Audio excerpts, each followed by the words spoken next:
So starting the test drive in this QX60, this is pretty much the Infiniti Pathfinder, if you will, just in terms of the space, the platform, all of that. This is just a more luxurious variant of that. So you do have that V6 with the CVT. And as much as I don't like CVTs, specifically from Nissan Infiniti, this makes a lot more sense than the QX50 in my opinion, having that turbocharged 4-cylinder with the CVT, because this just, you have the VC turbo with the QX50s, and I feel like every time you put your foot down in that vehicle, you don't know what you're gonna get.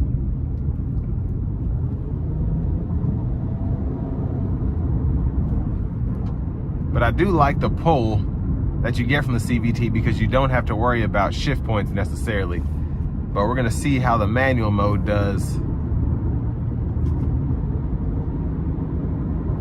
We'll give it some throttle here.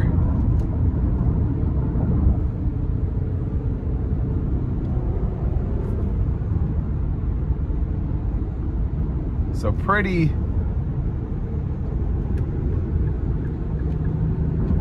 fast, again, for a naturally aspirated V6, and then just having those shift points helps. Or I should say not having those shift points helps with the acceleration.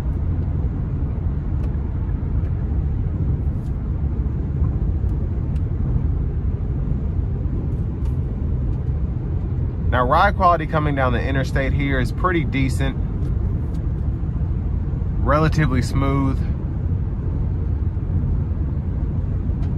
And wind noise is not as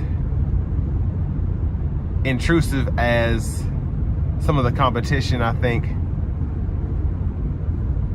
But I actually like the ride because I can feel the steering wheel. The steering is not loose, but it's not tight either. It's pretty standard. And even though the ride is really smooth, I still feel like I can feel the road overall, and it's hard to get a vehicle that fits there perfectly, so that's impressive. Now, with this QX60 having almost 57,000 miles and it being a 2019, I don't think there's any warranty left. There might be a little bit of powertrain left. I think Nissan might have 5 years, 60,000, or Infiniti. I can't really tell, but the CVTs can be a problem if you do not maintain them, and even then, you can have issues out of them. But I mean, I see plenty of Nissans, Infinitis with the CVTs getting 150, 180,000 miles. I have a Pacifica Hybrid that has that eCVT, and I just got a letter in the mail saying I have a 10-year unlimited mileage warranty on the transmission now, so that's pretty much the only issue I was concerned about with that. Just because the transmissions can be expensive, because they're not as simple as just getting a 6-speed automatic or 4-speed automatic, getting a rebuild kit for that. There's a lot more that goes into them. But again, I think if you keep these maintained, just like keeping the oil changed in your vehicle, you'll get a lot more out of them than if you just hope for the best.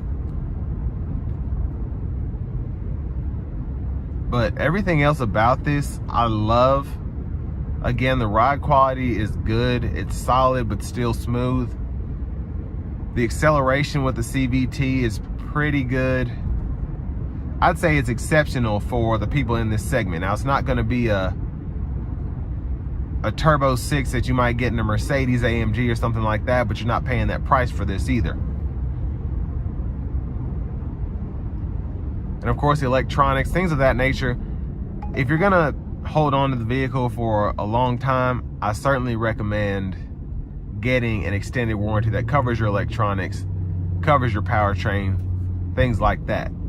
But if you're handy or you have a guy that can fix stuff pretty easily, maybe you want to take that risk, knowing you're only going to keep it for a certain amount of miles.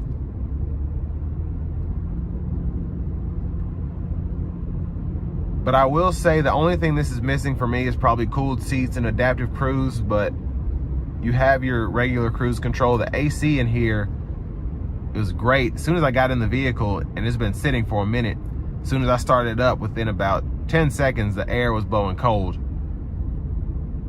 So I don't know many cars that you can get that done in, especially when it's hot out and it's been sitting.